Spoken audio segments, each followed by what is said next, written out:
Hello दोस्तों, good evening. एक बार फिर आप सभी को मेरे ब्लॉग में स्वागत है। मैं हूं एसबी कांगबा। आज मैं सब्जी खेती का एक छोटा सा वीडियो लेकर उपस्थित हूं। मुझे उम्मीद है आप सभी को ये मेरा वीडियो ज़रूर पसंद आएगा। अगर पसंद आएगा तो लाइक कमेंट कीजिए और ज़्यादा से ज़्यादा शेयर भी कीजिए और मेरा Facebook page Kangba SB Limbu को फॉलो कीजिए। हेर्नुहोस् है साथी, यो सबै सब्जीबारी है। अरूको घरको सब्जीबारी होइन है, मेरै घरको हो, मेरो भाइको घरको। आज म सब्जीबारीमा छु यहाँनिर र म यो सब्जीबारी देखेर म आफै 3 छक्क परेँ। माथि सिरदेखि लगेर चाहिँ यो कति हल लाग्छ जोत्दाखेरि? यो 4 हल अलिकति बेसी लाग्छ ल। 4 हल 5 हल जस्तो लाग्ने रहेछ यो डल्लै चाहिँ सब्जीबारी। के छैन होला साथी, अब तपाईँहरूलाई म एउटा एउटा गरेर भिडियो देखाउँछु। यो सबै यो काँक्राबारी रहेछ, यो चाहिँ रहेछ लौका, त्यहाँदेखि अझै मुनि के रहेछ त्यो उयो फर्सी है, फर्सी रहेछ। हेर्नुहोस् है, यहाँ माथि सिमी रहेछ, डल्ले खोर्सानी रहेछ, लाम्चे खोर्सानी रहेछ, यहाँ तल भेन्डी रहेछ, हरेक थोक रहेछ, हरेक थोक साथी हो। सब्जी खेती चाहिँ यसरी गर्नुपर्ने रहेछ है।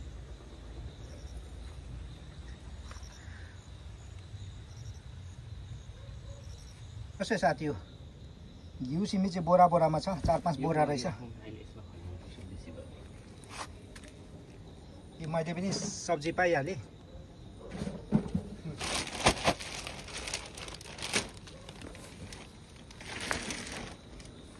र अरू धेरैजनाले चाहिँ सब्जीको भिडियो, सब्जी फलाएको भिडियो, सब्जी रोपेको भिडियो अपलोड गर्छ साथी हो। तर मेरो भिडियो चाहिँ एकदमै हेर्नु नभुल्नु होला, किनकि मेरो यो जुन चाहिँ भिडियो चाहिँ मिस गर्नुभयो भने चाहिँ तपाईँहरूलाई पनि अलिकति खल्लो हुनेछ साथी हो। र साथी हो, यो हो मेरो भाइको सब्जीबारी। कम्तीको पनि 4 हल 5 हलको मेलो कभर गरेको छ। तर आज चाहिँ म तपाईँहरूलाई काँक्राबारी अथवा काँक्रा रोपेको जग्गा मात्रै म देखाउँदैछु। तपाईँहरूको आँखाले भ्याइन्जेलसम्म जति देख्नुहुँदैछ यो डल्लै काँक्राबारी हो। हेर्नुहोस्, ठुलो एरियामा कभर गरेको छ र एकदमै अर्ग्यानिक हो। किनकि गाउँ बस्तीमा चाहिँ केमिकल फर्टिलाइजर युज गर्नु पाउँदैन, सेल गर्नु पनि पाउँदैन, ब्यान छ। त्यसले गर्दाखेरि यो चाहिँ गाईको गोबर, बाख्राको मल लगाएर चाहिँ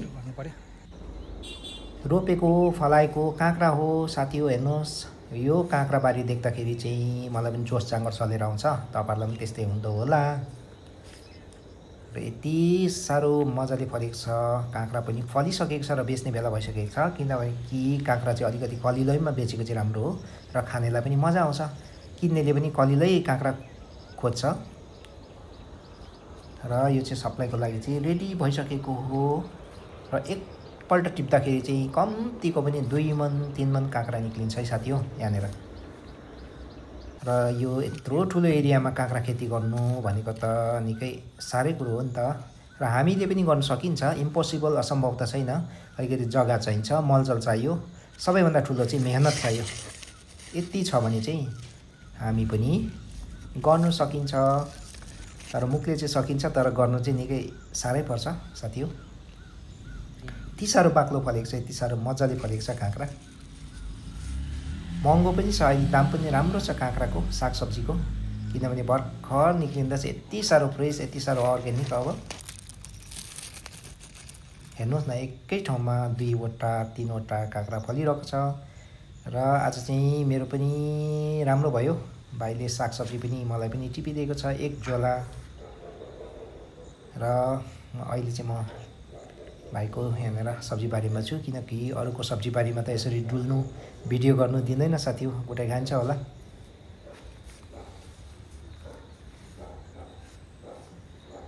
र के फलेको छ, के पाकेको छ, भाइले मलाई सबै टिभी दिएको छ। अब एकछिनमा म घर फर्किने छु। ल गएको साथी हो, अब चाहिँ बाई बाई। र साथी हो, तपाईँलाई यो मेरो भिडियो कस्तो लाग्यो, मन पऱ्यो भने लाइक कमेन्ट गरिदिनुहोस् अनि धेरैभन्दा धेरै सेयर पनि गरिदिनुहोस्। अनि मेरो फेसबुक पेज काङबा एसबी लिम्बूलाई फलो गरिदिनुहोस्। हस् त साथी हो, बाई बाई।